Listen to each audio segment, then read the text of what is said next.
Well, the U.S. economy actually is quite strong at the moment.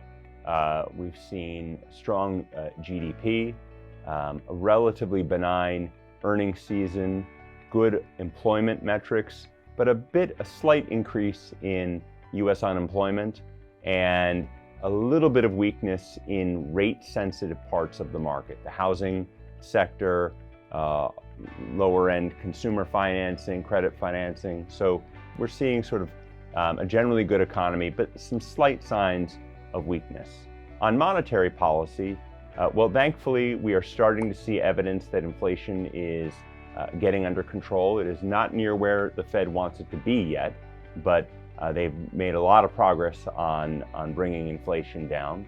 The 10-year has performed quite strongly here over the past month. It's come back a little bit on concerns about U.S. Treasury issuance, and that's going to help slow the economy a bit and bring inflation a bit more under control. But we ultimately think that the U.S.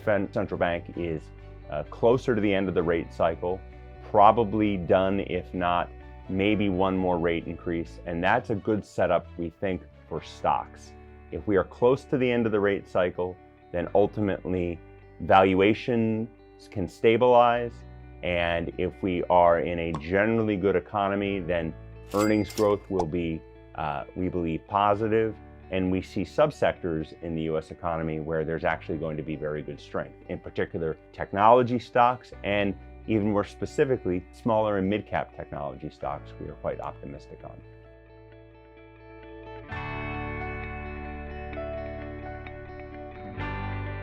First and most importantly, the tech sector is more than halfway through its own post-COVID recession.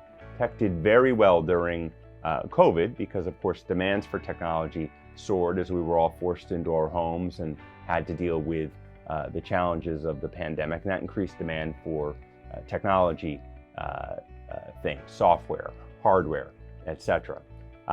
But once the economy opened and we saw that there was inflation, the cost of capital was pushed higher, and the demand for technology, software and services and hardware started to come down, and that pressured valuation multiples and fundamentals in the sector.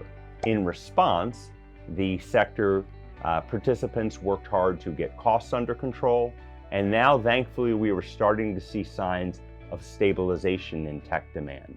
And we think now, as we get into 2024, as the economy stabilizes, we will see enterprise IT budgets start to improve, and one of the biggest areas for improvement will be artificial intelligence. We think that enterprises are going to start significantly accelerating their investments in artificial intelligence and generative AI in particular, and then they will also continue their broader digital transformation initiatives. So we are quite positive on technology stocks in 2024, and in particular smaller and mid-cap technology stocks.